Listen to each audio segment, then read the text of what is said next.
Radio J.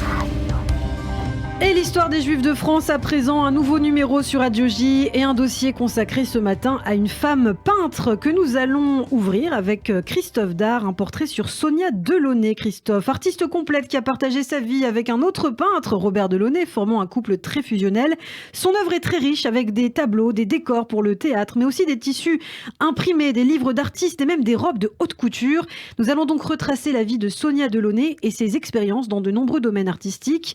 Une des femmes peintres qui, avec Rosa Bonheur, Frida Kahlo ou bien encore Niki de Saint-Phal, est passée à la postérité. Un privilège, hélas, Christophe, encore trop rare. Ah oui, effectivement, un Sonia Delaunay qui voit le jour en 1885 dans une famille juive pratiquant, plus précisément à Gratchitch, c'est dans le centre de l'Ukraine, au sud de Kiev.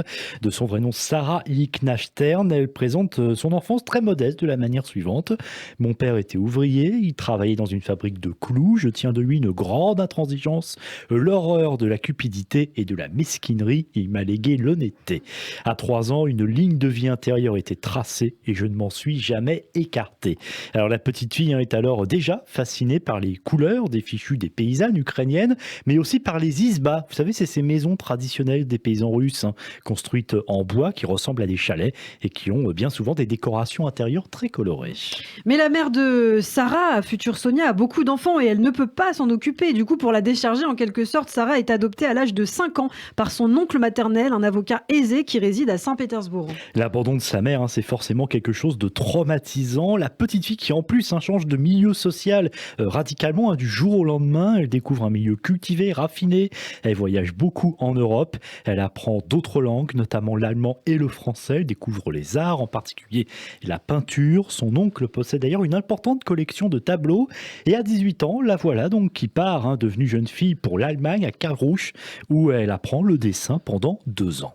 En 1905, Sarah a 20 ans et elle arrive à Paris, la ville où il faut aller à l'époque quand on veut devenir artiste, bien sûr, et qui abrite d'ailleurs beaucoup de jeunes peintres et des sculpteurs venus d'Europe de l'Est et des Juifs notamment. Exactement, elle s'installe au quartier latin, étudie à Montparnasse, c'est le quartier de la Bohème où se retrouvent tous les artistes, et elle est surtout enthousiasmée par le fauvisme, ce style qui regroupe des peintres comme Matisse, Dufy, Derain, avec des tableaux aux couleurs très vives. Et pour la petite histoire, d'ailleurs, c'est un critique d'art, Louis Vauxhall, qui avait inspiré le nom de fauvisme lorsque, lors d'une exposition, il avait parlé de cage aux fauves pour évoquer les représentants de ce nouveau courant pictural. Sarah Stern peint dans le style fauviste, mais dans ses premières œuvres, on ressent encore finalement les influences russes et elle commence à exposer dans les galeries parisiennes. Et notamment celle d'un critique d'art, marchand, collectionneur allemand, Wilhelm Hude, passionné d'art moderne, un marchand, et Sarah qui décide du coup de faire un mariage blanc pour permettre à la jeune femme d'être naturalisée française. Il faut dire qu'elle prenait pas beaucoup de risques puisque Wilhelm Hude était homosexuel. En échange, elle donne une partie de sa rente à ce marchand et collectionneur et elle porte désormais le prénom Sonia. Eh bien, tout s'explique. Alors, dans ses œuvres, elle cherche encore son style, mais la couleur a déjà son importance. Christophe mélange entre finalement le fauvisme et également les influences de Gauguin et de Van Gogh. Et début 1909, elle rencontre un peintre du nom de Robert Delaunay. Alors, qui est cet homme ? Eh bien, il revient du service militaire, il est assez jeune, il peint depuis quelques années, lui aussi dans un style fauve, et il expose déjà, et là, le coup de foudre est immédiat. Sonia, femme élégante, sûre d'elle, pas forcément jolie selon certaines descriptions, séduit Robert et tous les deux se marient en 1910. La voilà donc Sonia Delaunay.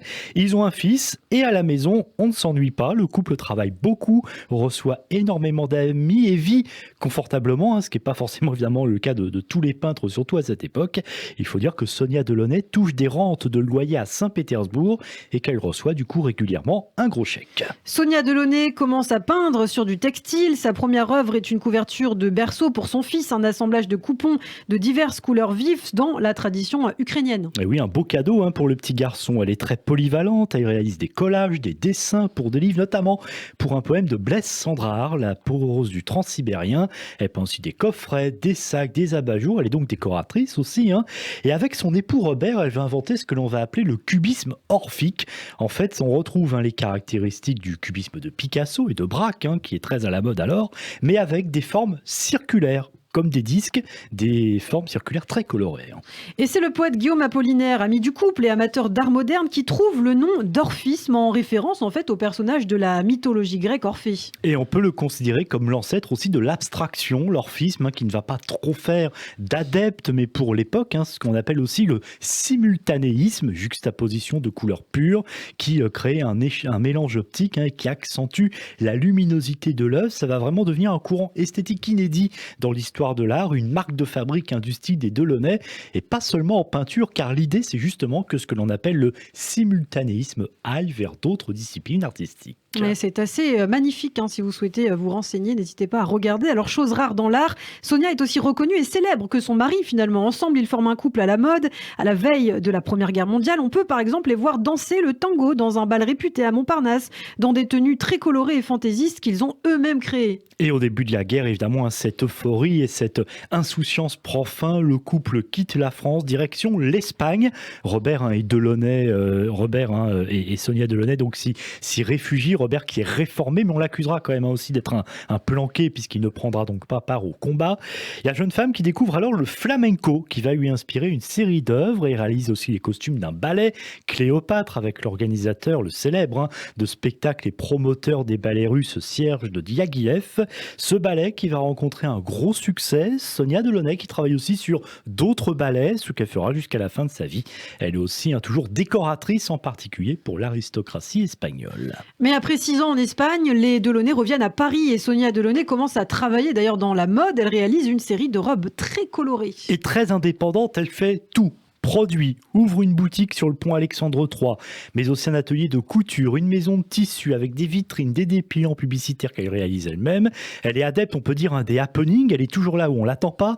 Elle crée une voiture de la marque Bugatti et décore une Citroën avec des motifs assortis à ses vêtements, jupes, robes et manteaux. Dans les années 30, Sonia Delaunay revient vers la peinture par ailleurs et elle se lance dans un nouveau projet avec son compagnon, la création d'affiches lumineuses. Ce sont en fait des tubes de couleurs différentes utilisés pour des publicités, ce qui est totalement inédit à l'époque et qui ressemble d'ailleurs un peu à l'art cinétique de Vasarely.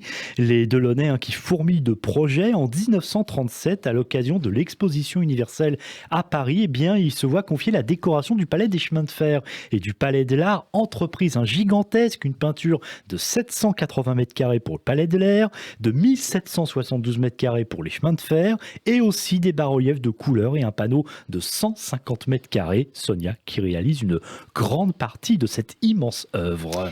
Robert Delaunay meurt en 1941. Pour sa veuve Sonia, c'est la fin de plus de 30 ans de vie commune, à la fois sur le plan personnel mais aussi artistique. Et elle écrit « Nous nous sommes aimés dans l'art comme d'autres couples se sont unis dans la foi, dans le crime, dans l'alcool, dans l'ambition politique. La passion de peindre a été notre lien principal. » C'est donc désormais seule, à Grasse, où elle vit réfugiée chez des amis artistes, qu'elle continue à travailler sans prendre d'ailleurs vraiment conscience du danger qu'elle encourt en tant que juive, car elle se déplace dans quelques villes de la zone libre, y compris après l'invasion allemande. Après-guerre, Sonia Delaunay a l'ambition de faire connaître l'œuvre, en tout cas de son mari, jugé trop méconnu à son goût. Et ça marche puisque de grandes rétrospectives sont organisées aux États-Unis, en Belgique et en France. Elle bénéficie de plusieurs expositions partout dans le monde. Sonia Delaunay, c'est ainsi la première femme à avoir eu de son vivant une rétrospective au musée du Louvre. Eh oui, en 1964.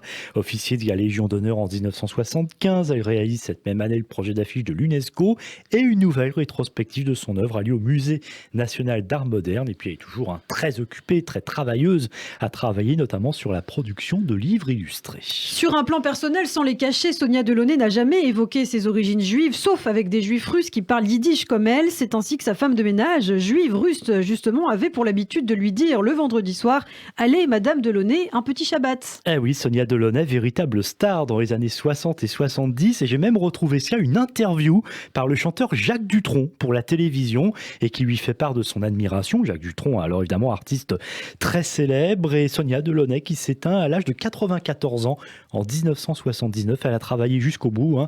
Aujourd'hui, c'est une artiste, hélas, encore trop méconnue. D'ailleurs, pour preuve, il n'existe toujours pas de catalogue raisonné de ses œuvres. Et c'est bien dommage, mais en tout cas, merci beaucoup de nous l'avoir fait découvrir le destin de cette femme. Merci Christophe et à très bientôt pour un nouvel épisode de l'Histoire des Juifs de France.